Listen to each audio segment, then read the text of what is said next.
Welcome to Political Perspectives. I'm Hugo Gurdon, Editor-in-Chief of The Washington Examiner. If you're joining us on YouTube, please like and subscribe to our YouTube channel.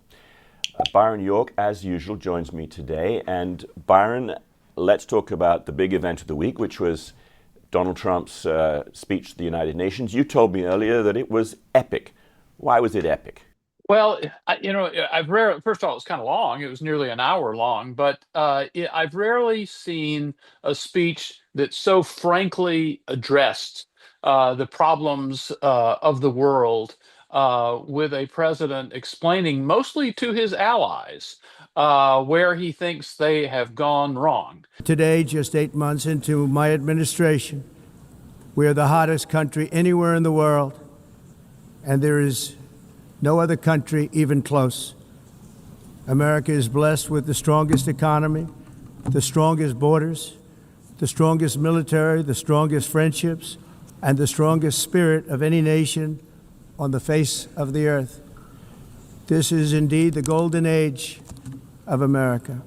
And there was a good bit of talk about war and peace, and there was news, from the president's appearance at the UN, in which he seems open to the idea of NATO and the United States helping NATO help Ukraine actually win the war with Russia and with all of its previous territory intact. That was a kind of a shocker that came from Trump out of that. But the speech was mostly about what he really called the sort of the twin threats against Europe, and he said they were migration and energy, and basically a migration policy that has enormously changed the population of some Western European countries. He had some really interesting statistics about the percentage of prisoners who are incarcerated in some Western European nations, well over 50% being foreign-born, and suggesting that that those countries are actually importing crime this way, pointing to his performance in the United States of essentially just cutting off the flow of illegal crossers at the U.S.-Mexico border. And then on energy, really going slamming Europe for its commitment to renewable green energy, saying it's just impractical, doesn't not dependable enough, and costs too much, and makes them dependent on bad people like the Russians. Right. So it was really a very frankly worded speech. Yeah, and it was the thing that I took from it was that there was very substantive criticism of the countries that he wants particularly to do well, the European countries. He said he loved Europe, but that the countries of Europe were being very badly run. But he also turned his attention to the UN as an organization, saying that it wasn't living up to its potential. He thought it had great potential, but it wasn't living up to it. And I think it's something that a lot of our viewers will either not remember or will not even have been alive to have seen that in the early days, the General Assembly was very much on America's side. It was small nations that actually gave extra weight to the United States when it was dealing with recalcitrant members of the Security Council, like the Soviet Union and China. But now the General Assembly has become a kind of a forum for small, dysfunctional, often tyrannical states to try and stick it to Uncle Sam and to express their distaste. So you can see why he was also telling the United Nations that it really needed to reform, can't you?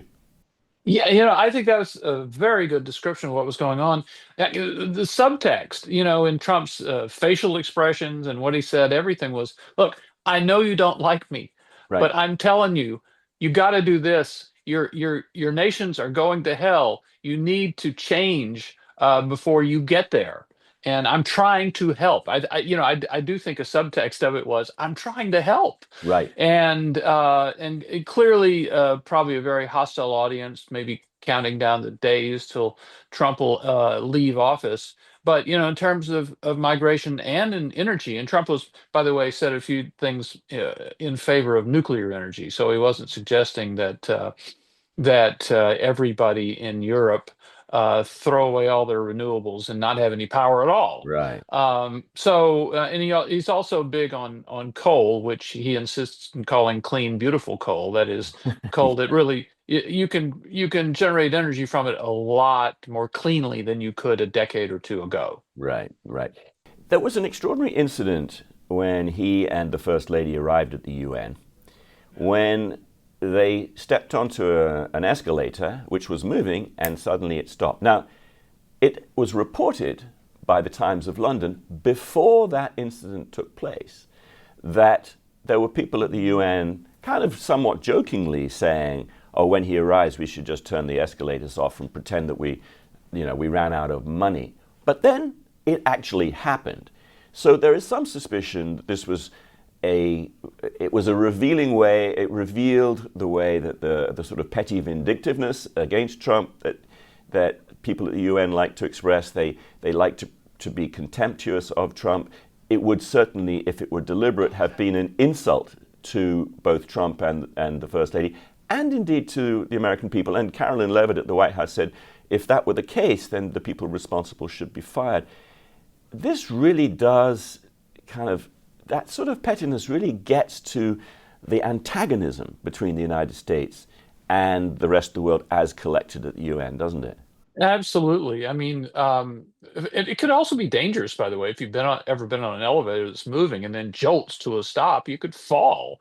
Right, So that could have been, at the very least, an embarrassing scene for the right, president and the first lady. Now, the UN Secretary General's office explained the problem in this way. They said that a White House photographer who was up ahead on the escalator, up ahead of the president, who was actually climbing with his back to the top, kind of going backward up the stairs too, so he could photograph the president, accidentally, inadvertently set off a safety measure that stops the escalator. So that's their explanation. But in light of the Times of London report that you mentioned, and also in light of the fact that the president's teleprompter happened to just fail for the right. first 10 minutes, leaving him kind of high and dry for the first 10 minutes of his speech. And I don't mind making this speech without a teleprompter because the teleprompter is not working.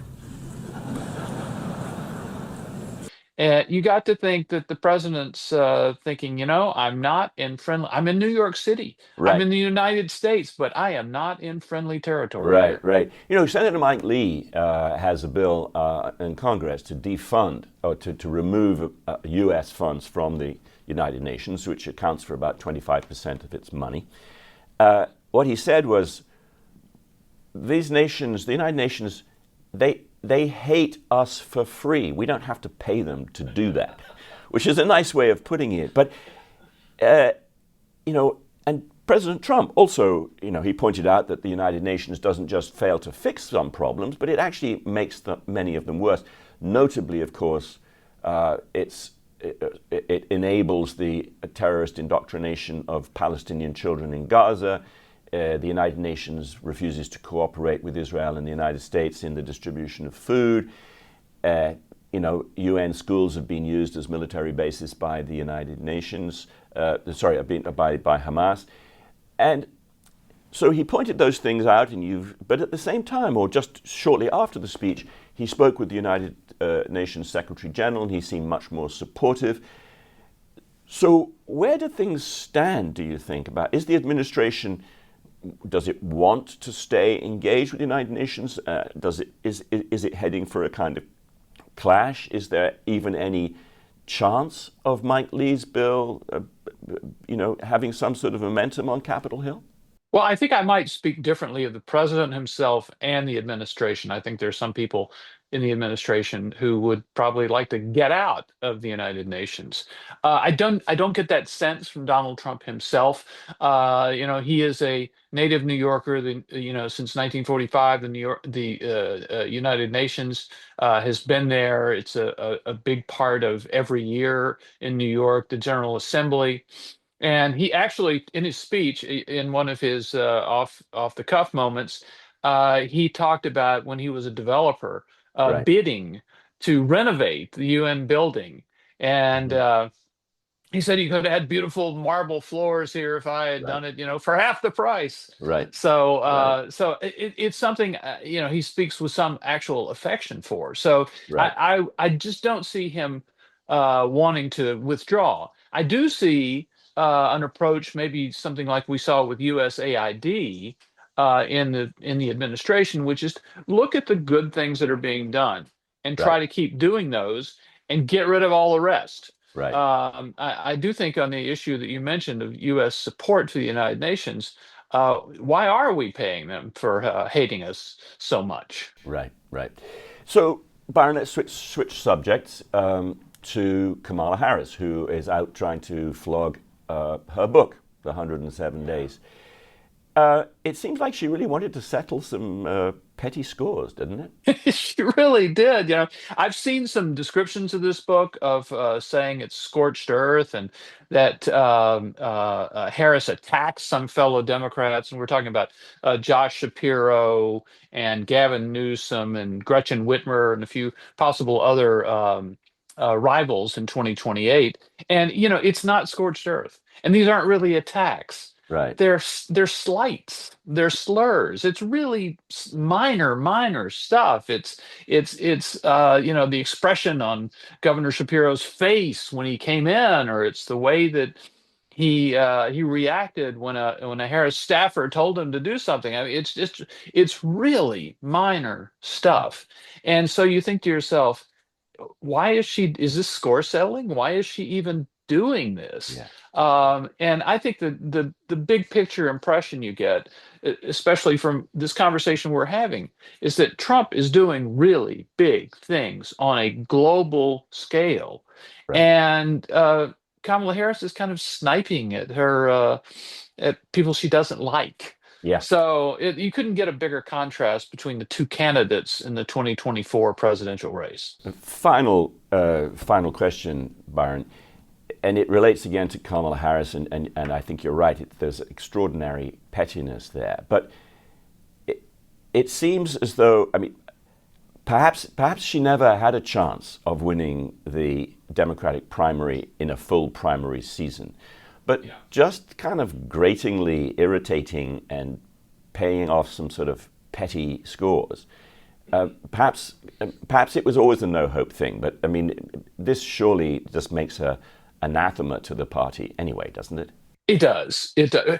First of all, the Democratic Party does not like to renominate former nominees who have lost. You just don't do it. I think you have to go back to Adlai Stevenson in the 1950s to see him do that, and I think they swore off it at that point. Right.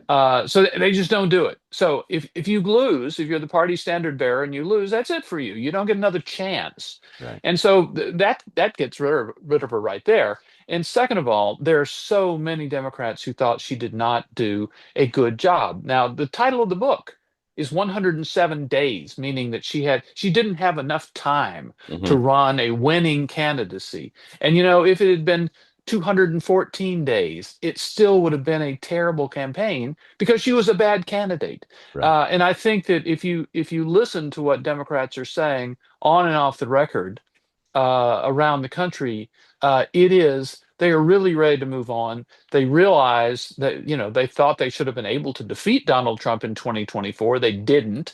And they really feel like they have to fix their problems. And the candidate who lost in 24 is not the vehicle to do that. Right, right. So the Democrats are going to move on. We're going to move on now, Byron. Thank you very much indeed for joining me today and going through these really interesting issues. Thank you also to the viewers. Join us again next time on Political Perspectives.